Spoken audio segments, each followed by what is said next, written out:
Hey, like, share, and subscribe. All right, let's go. Let's get right into this, man. Roman Reigns is back. Debuted at the end of SummerSlam, which was a really good fucking event. Can't wait to talk about it. But first, let's talk about Roman Reigns returning after The Fiend defeats Braun Strowman for the Universal Championship. We'll get into the match in a minute.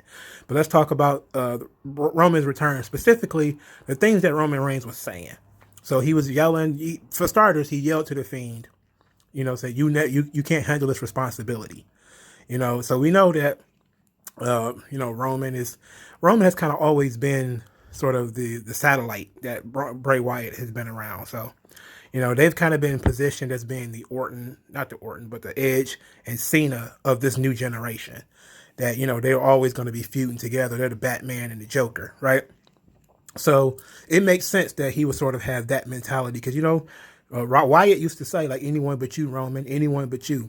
So now it seems to be sort of the role has been reversed. Then he attacks Braun Strowman and he says, I made you.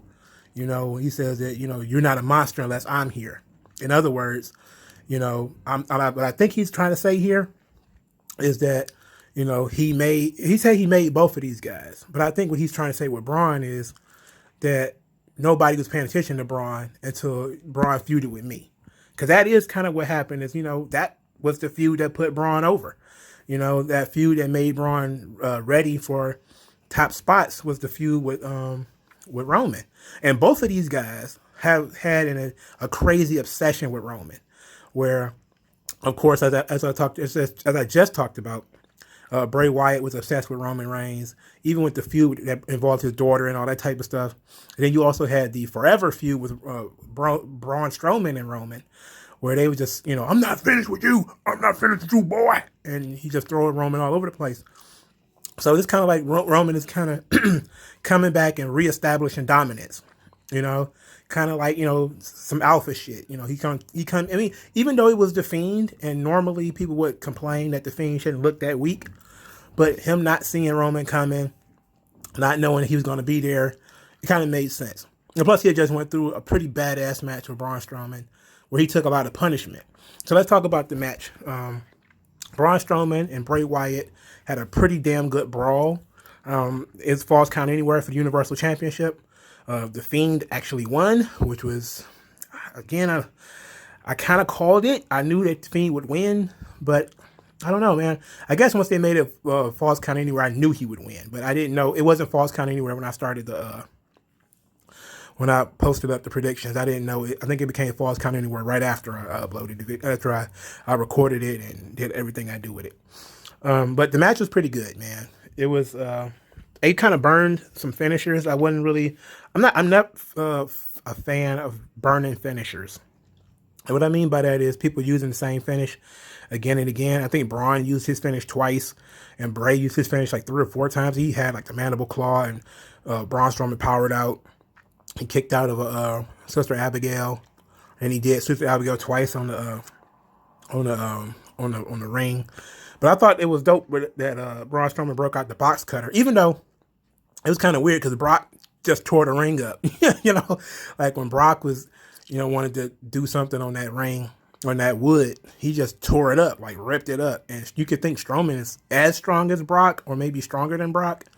I'm not so sure where he ranks in that hierarchy of strength, but I would have think that Braun, so many bursts, but you would think that Braun could just rip that up, but they used the box cutter, whatever. I guess it was easier. But I liked that he threw a lot of punishment at Bray. Like the match wasn't long; it didn't need to be.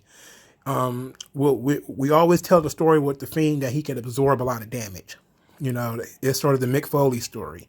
How much shit did you have to go through in order to keep this guy down? But, I'm talking about Braun smashing him in the face with them stairs. Like, that shit was ugly. I enjoyed the Uranagis. You had The Fiend actually picking Braun up. I thought that was pretty cool. The choke slam on the table was pretty cool spot. I liked it. When they went backstage, I would have liked for them to go a little bit back further. Kind of maybe I kind of miss when people used to do all Falls Count Anywhere matches. They would go outside. I kind of miss that. I kind of miss when people used to go outside. It would have been nice for them to have like a story. Well, I guess you can't really go outside, but It would have been nice for them to go outside. And I'm looking forward to where this goes with these three guys. You know, maybe it's a triple threat match, and the Fiend is only the champion for a week. They do a triple threat match, and it's payback as Braun, Roman, and Strowman. Bray, Roman, and Strowman? Yeah, Bray, Roman, and Strowman. And it's a triple threat match, and then you could just have Roman pin Strowman and bounce with the title. And I think that's a sweet deal, you know. So let's do that. I'm excited to have Roman back, dog. It needs some star power around this joint, and with people constantly leaving and getting injured and stuff, you kind of need it. So the next announcement with Keith Lee is going to be on Raw. They did not waste any time with Keith Lee. So now am I thinking, are they going to put Keith Lee in the top spot immediately? And I don't see why not. I do not see. Look, Keith Lee is a guy who, if you can see some pictures of him, he has gray hair in some spots. Like, I think he's got that sweet Just for Men going to cover up some of the gray. But so I think that they kind of need to put the rocket to him really fast. So maybe you put Keith Lee at the top of the card pretty quick. Maybe give him a big match at Payback. Maybe the title match at Payback. You could just have him just challenge Drew at Payback, and that would be sweet. That would be sweet. You know, I don't know. I'm looking forward to it. I'm really looking forward to what they're gonna do, man. But him jumping to the front of the line, I understand he had to beat somebody. You know, who would it be? Would it be Lashley? Would it be Dolph Ziggler? Who would it be? Would it be Orton? Who knows? But I'm excited to see Keith Lee show up on Raw. I'm interested in what they're gonna do, considering he is a top babyface. You know, it would be a lot more interesting if he was a top heel, but he's a top babyface, so I'm really interested in what they're going to do with him. So, Randy Orton has a really badass match with Drew McIntyre. Really good match. And I love the finish. I don't know how most people feel about the finish, but I loved it. I think that the match told the appropriate story, that both of these guys were concerned about the other's finish. That, early in the match, Randy almost hooks the RKO. McIntyre slides out of the ring and kind of doubts himself, like, "Ooh, that was close. Like, that was really close. I was really close to getting that RKO." And he kind of rethinks it. And Orton goes for it multiple times throughout the match, and McIntyre goes for his Claymore multiple times throughout the match. And I like that. For starters, I loved Drew's comeback. You know, his intense comeback. He's a really intense dude. That's what really makes him really a good babyface, is that he has great comebacks. He has great size. He has great agility. You know, and Orton, of course, is Orton.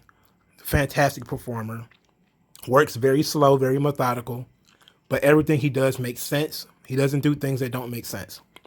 I like that when early in the match, they were doing basically drop down, jump over, and Orton reached up and grabbed his leg kind of as a distraction, so that when Drew would turn around, he could hit the RKO. But, you know, Drew was a little bit too smart for him. But I like the story. The story was badass, man. I like that Drew McIntyre broke out the Future Shock, which I haven't seen in a while. So that was pretty cool. The Future Shock, the double arm DDT. I like the stuff they did with the tables. Specifically, when the suplex from the table onto the floor, I thought that was dope. I thought, it was a really good match, really well-worked match. And the finish. So Orton goes for, no. So let's talk about this. What happened?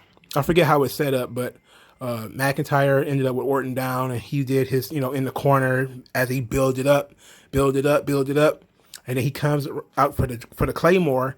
Orton ducks. Then Orton, he hits flat. McIntyre hits flat, gets back up. Orton goes for the RKO. Drew blocks it, backslide, and pins him. That is a good fucking finish. I'm sorry, it's a good finish. It's a good wrestling finish. It also keeps Orton strong, so you didn't kill him. You can build a rematch off that finish. And that's really what makes it a good finish, is you got a clean win for a guy who needed a clean win. Even though I picked Randy Orton to win the match, Drew McIntyre needed a clean title change making, something to make his run legitimate. And this was it. Like, Orton is kind of really good at that. of making your run look legitimate. And he didn't make the match look shit like he kind of did with Kofi Kingston. He kind of made the Kofi Kingston match not look that good, but he was really good in this match, and it was really badass, man. I really loved the finish. It was great. It set up a rematch. Orton has a legit reason to say it was a fluke. Even though it was a well worked match, you could say that the ending was a fluke, and that something like that would have never happened. But it was a wrestling move in a wrestling match, and it made sense, so it was good. Can't complain about that. So Sasha Banks lost the Raw Women's Championship to Asuka. Now you might as well talk about this match and the Bayley match at the same time. I think that the Asuka and Sasha Banks have amazing chemistry. Like Asuka and Bayley have good chemistry, but Sasha Banks and Asuka have amazing chemistry. And I think that they do need to have another match. And it needs to be a definitive match where maybe a submission match or an Iron Woman match or something like that. But they need to have something where there is no Bayley. Okay. Now the Bayley and Asuka match, even though I picked Bayley to win and Bayley did win, it was a good match. Nothing. The only problem I had is there was so much interference. Like these matches have so much interference that it really just it does begin to take away from it, because it's like, by this time it's been like a month and a half, 2 months of Asuka fighting Bayley and Sasha Banks. You would think they would have done something similar to putting one of these people in a shark cage or something, right? They would have had to try to have a cage match. They would have put one of them in a shark cage and dangle them above the ring or something in order to nullify all this interference. But I understand that the interference of Bayley and Sasha is what's telling the story of Bayley and Sasha. But at some point, we have to get a straight up winner of, in some of these matches that does not involve the other one getting involved. It's like they're constantly tying and untying each other's shoes. And it's like, okay, I get it that they don't want to have a match between each other because there's no crowd. But if that's the case, then y'all need to just be on the same side and stop all this dissension in the rank shit and save it for later. Because if you're not going to have the match, especially since SummerSlam is over, the next big show is Survivor Series, and they're not about to have Sasha versus Bayley at Survivor Series. They're probably not going to have it at the Royal Rumble either. So you're going to have to kill all of this dissension in the rank shit. I get it. I like the subtleness of, the looks, how they giving each other these looks and how they kind of subtly throwing shade at one another. Like, if Bayley can beat her, I know I can. I mean, cool.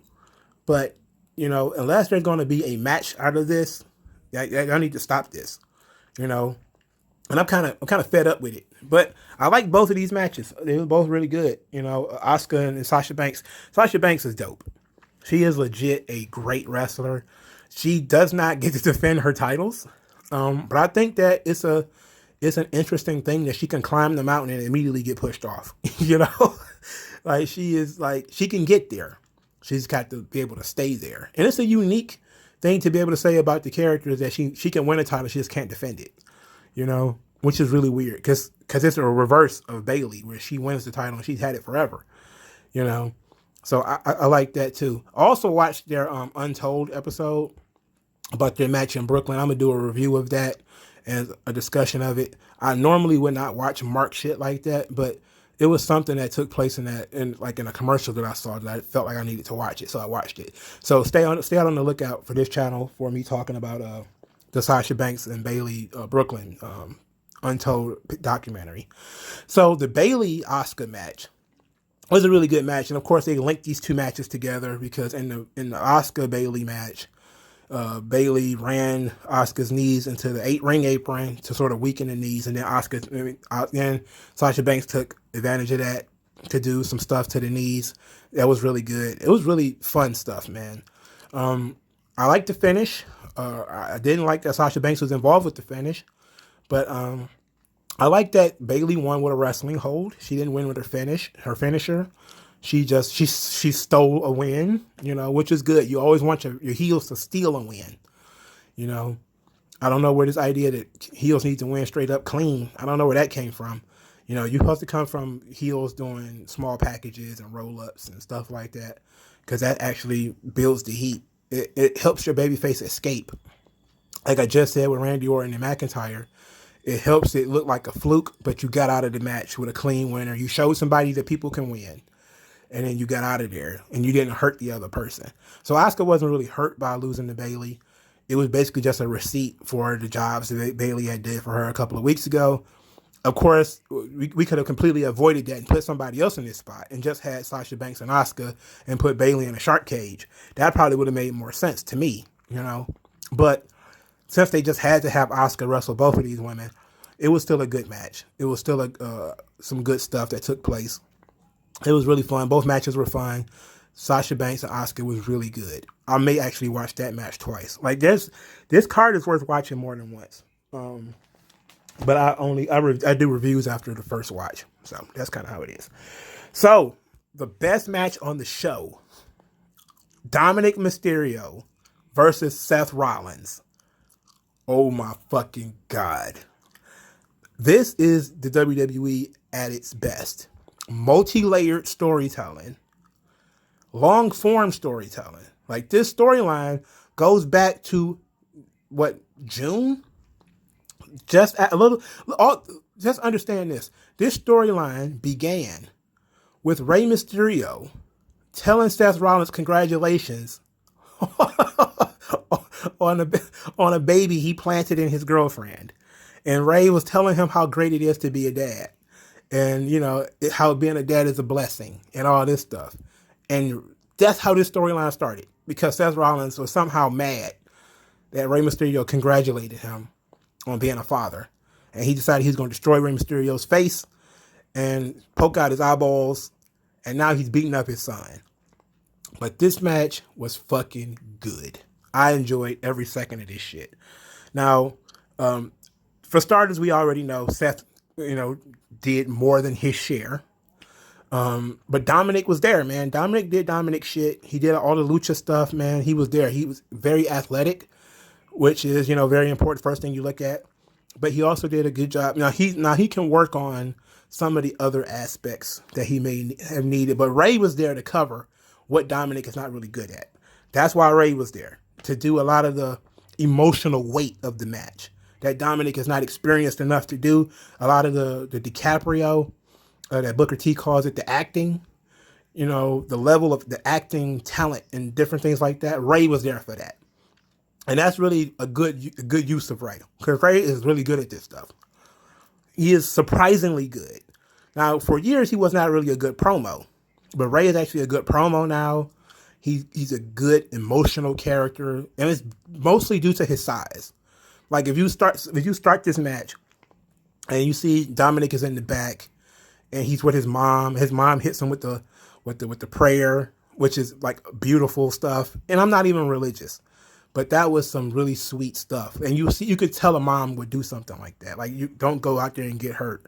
And then Ray is like this really small dad. He's like this really tiny dad. And he kisses his son on the cheek. And he goes out there with him and he's saying like, and Dominic's like, I want to fight him on my own. It's me versus Seth. I want to beat Seth myself.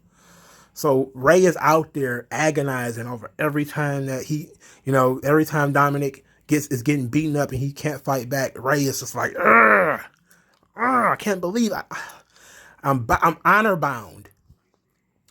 This is babyface shit here. He is honor bound to not interfere in this match. It could be easy for him to just roll in the ring. That's my son. It doesn't matter. But he gave his word. Like, that's really so important, that he gave his son his word. He would not interfere. And he kept it. And this is where the multi-layered storyline comes in. Because Angie didn't give her word. Right? She didn't say shit. She's like, hey, look, my son is in trouble. I'm coming down there. And she didn't cross the barrier. She didn't come down the ramp. She just kind of stayed on at the top, but she was there enough to get Ray's attention. And Ray comes down like, no, this is not for you. Don't come down here. Do not. This is bad. Don't come down. Don't come down here. And he's telling her in Spanish, like, look, don't come down here. No, no, you have to go back. You have to go back. It's dangerous. These are dangerous people. You know, I love that because it put over Rollins and Murphy as dangerous guys. It also took Ray out of the match a little bit because Ray is there as a watchdog. He's thinking, okay, if Murphy gets involved, I'm getting involved, even though he's already given his word that he's not going to. But Ray is pulled out of the match for a second, not for long. And when that happens, Rollins and Murphy take over. Now they're beating the shit out of out of Dominic, right? They just beating the hell out of him, and it was really fun. And he's trying to, of course, they go straight to their usual spot where Murphy's trying to jam Dominic's eye into the steps, and it was so emotional. And then, of course, they broke out the handcuffs, and then Ray is handcuffed to the rope. And after Ray sees that his son is getting jumped, he's like, I can't watch this. I can't watch my son get jumped. Because now it's overboard. If it was man on man, it was cool. He's honor bound to not interfere. But now it's not man on man, it's 2-on-1. And now he has to overcome his honor and duty to his son. Now he has a different duty to his son to not let his son get hurt. It's one thing for your son to do something dangerous and he's going to sit there and watch. It's another thing for he is completely outside of his depth. He has no chance anymore. Because he's not going to beat up two guys. He can barely beat up one, right? And, he doesn't have a weapon or nothing like that. So he does interfere a little bit. He didn't interfere a lot. Like, Ray didn't just take over the match. He didn't do a lot. Ray did less in this match than Candice LeRae did in that ladder match with Johnny Gargano. That should tell you something about the level of storytelling and the level of character that we was trying to, get over here. Who he was trying to put over in these situations. They're trying to put over Dominic. Ray did not overshadow Dominic through most of the match. But Ray was there to fill in the gaps that Dominic was not able to do. So then Ray is handcuffed to the ropes, and Ray, Murphy, and Rollins are just destroy Dominic. And it was so emotional with Ray handcuffed to the ropes, and he's reaching for Dominic, and Ray and Seth Rollins is taunting him. He had been taunting him the whole match, saying little stuff about him, like, is this your kid? Is this Uncle Eddie's kid? Calling Ray stupid and, just talking all this shit. And notice I'm not talking about moves yet. I haven't even gotten to some of the cool spots they were doing. I'm just talking about the storyline element. Because this is the shit that really, roasts my almonds. Is I'm really interested in the storyline aspect of it. And, of course, Dominic loses. Dominic gets the stomp. He loses. And Ray, uncuffs himself. And Dominic is down. He got beat. He tried.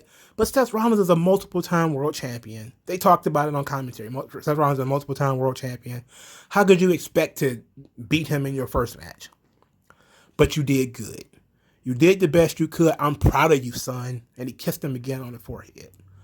Fucking amazing. Really good stuff. And I don't think the storyline is over. I don't think the storyline is over. I think they probably have another Ray Seth match in this storyline. It may be another Rollins Dominic match. So I don't know how much longer they can run it, because like I said, it has been running since Money in the Bank. It says right after Money in the Bank, so since June. So I don't know how much longer they can run this storyline, but it still has legs because they haven't gotten their comeuppance yet. Well, because Seth Rollins has not got his comeuppance yet, And I don't know. I guess what that means is they're gonna have to take Seth Rollins' eye in order to send him off TV for a little while. But that ought to be fucking cool. Okay, that ought to be fucking fun. This was a fucking fun match, and it was more than I expected it was going to be. Now, some of my favorite spots. My favorite spot of the match was Dominic, the Russian leg sweep through the table. But that was a fucking cool spot. I had never seen that before. It probably took place on some indie show somewhere, but I had never seen it before. Dominic reversed the buckle bomb. The buckle bomb is banned, but it was a cool spot that, it looked like Seth Rollins is actually looking to hurt Dominic. Because now we know that the buckle bomb is banned. We know why it's banned. Because it hurt Sting, it hurt Seth, it hurt Kyrie Sane, it's hurt Finn Balor, so we know why the buckle bomb is banned. So, in our minds, we know that if you're going for the buckle bomb, you're trying to hurt him. And, Dominic reversed it. I thought that was pretty cool. I think Dominic's frog splash could use some work. You know, it wasn't perfect. He needs some work on his form, but it was still a good match. His 619 is dope though. It's a little heavy because he's a bigger dude than Ray, but it was still pretty good, man. And Dominic has good fire. You know, I've said 100 times, one of the best things that a babyface can have is intensity. Your comebacks have to look good. Your strikes have to look good. And Dominic is doing well on that. Like his arm drags look nice. You know, that's the one of the things about Lucha Libre is you can be a good luchador if you have great arm drags. Because like 90% of a lucha match, especially at the beginning, is arm drags. So his arm drags look good. His hurricanranas and stuff look good. So maybe in a straight up wrestling match, I'm actually interested in seeing how he would turn out. But I enjoyed the hell out of that match, man. The multi-layered storytelling was really good because it was storylines between, of course, Dominic and Seth, but then Seth and Murphy, because again, Murphy doesn't want to do all this stuff all the time. Then you have Angie and Dominic, then Ray and Dominic, all of these different levels of story in this one match. I don't want to hear shit about, you know, they don't know how to tell stories. Like shit, they told the fuck out of that story at least. Okay, I'm done gushing about that. So the third match on the card was Mandy Rose versus Sonya Deville. I have to give them credit for performing at all. The match was good, but it was the least violent no disqualification match I've ever seen. I don't think anybody hit anybody with a weapon, unless somebody got hit with a chair and I didn't notice it. But Sonya Deville looked awesome. Okay, her strikes looked good. Her intensity dwarfed Mandy Rose. Like Sonya Deville looked like a tiger in there with a kitten, and I think that's kind of the visual that you wanted. Like you wanted Sonya Deville to look like a crazy person, but she's also uber aggressive, and that was great. That was fantastic. And Mandy Rose showed a little bit. She didn't have to do that much. You know, she had to sell a little bit. Her offense did not look that good. She actually looked a little bit more shaken and a little bit more out of it than Sonya did. Like, so it's obviously it was hard to watch. It's hard to get through it, you know, because you know the situation with them two. But I did like the one spot where, Mandy struggled to put that table together. she really struggled to get that table together. But I like what they did with it, where it looked like she was going to skip the chairs across the table and hit Sonya Deville in the face. But Sonya dodged both of them. But it was still a good visual because they didn't cut it. Like the cameras didn't cut. So you got to see the chairs come full speed at fucking Sonya's head. And Sonya ducked it out of the way. But I'm not a fan of Mandy Rose's haircut. I think it looks like I'm not, especially with the slick back look. I wasn't a fan of that. But it was a serviceable match. Wasn't bad. I loved Sonya Deville's Dragon Sleeper that she used in this match. It was fucking good. It was dope. The finish was kind of weak with the double pump knees, which is the move that Mandy Rose kept going for the whole match. She was kind of like, I need to get this one move in. But it was serviceable. It wasn't horrible. I think the match probably would have been better. It was probably better than it should have been, given the circumstances. So you got to give them some credit for their professionalism. And Sonya Deville is gonna be back one day because she is a fucking star. So she will be back one day. Now I did like what they did when Otis came out, and Mandy Rose kind of did a really bad caterpillar. Now the reason why I liked it is because I said this in a previous video, that there is something endearing about Mandy being a very beautiful dork, right?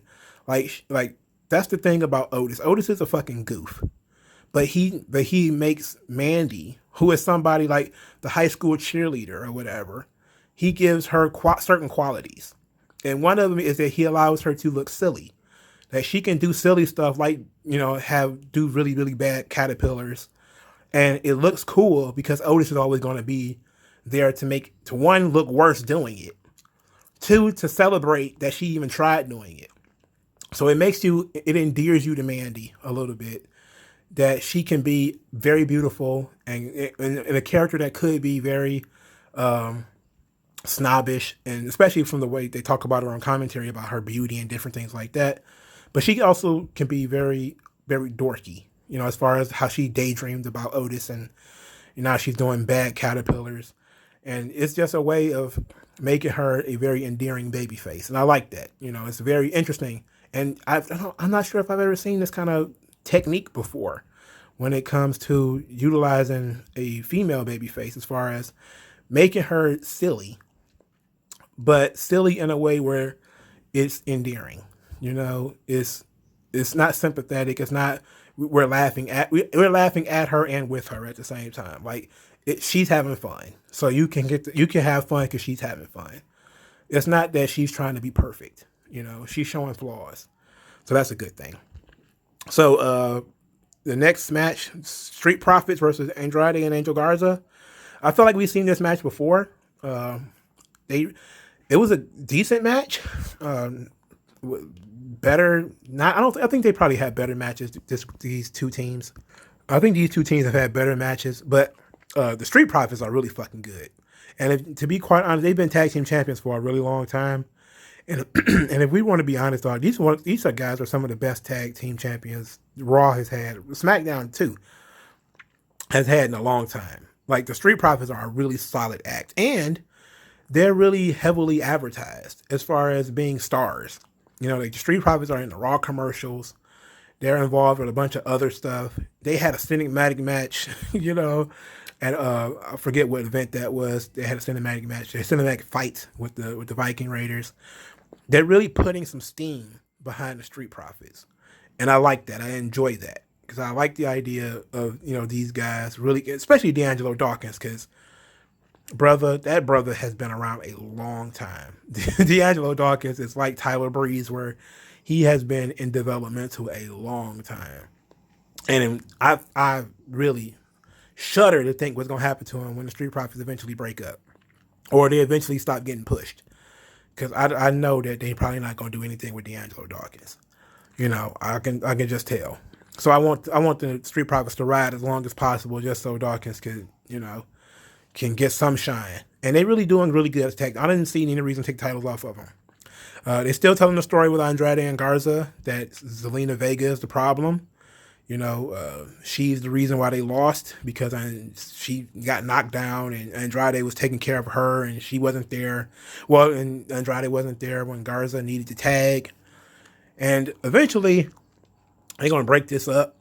But my question is, what are they going to do when they break it up? Are you just going to have Garza go on his own? Or are you just going to have Andrade go on his own?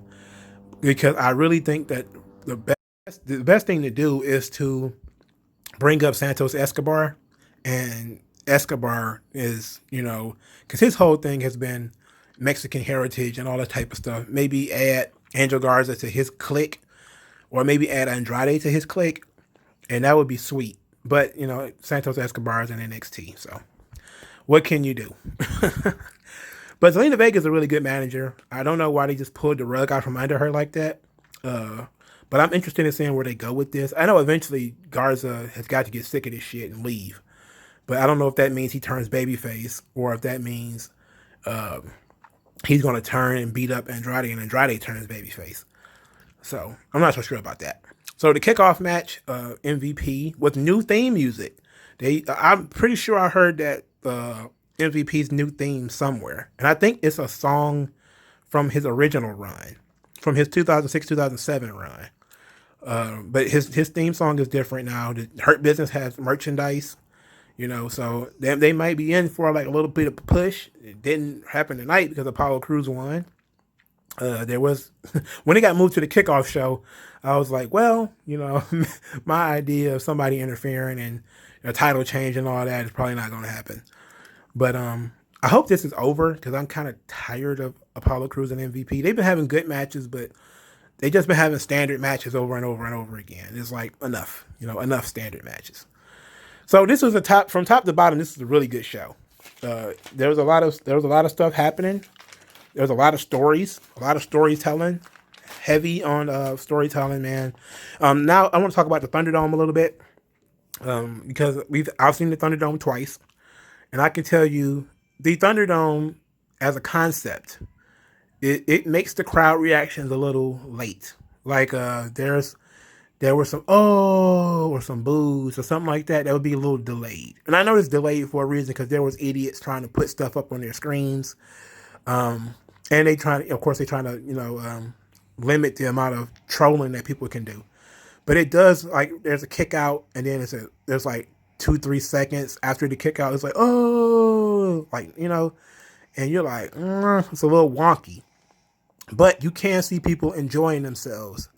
And especially during the Strowman and Fiend match, especially during the Orton and McIntyre match, you could see people enjoying themselves, clapping and cheering. And that's the stuff that I wanted to see from the Thunderdome. And I can deal with the delayed reaction, if it ends up working out. With me being able to see that there are people who enjoy the show. Now, if it's going to be idiots sitting in their living room staring and trying to hold up, signs or post shit up online with me, which I've seen people try to do, already. But it's a cool experiment, It's just a little bit delayed on the reactions, but I think it's working out. And I think they're using a little bit of a sweetener too, a little bit of fake reaction to kind of go in with it. But it's cool so far. It's just gonna take some getting used to. But let me know what you guys think in the comment section below. Like this video, share and subscribe. I'll talk to you guys later.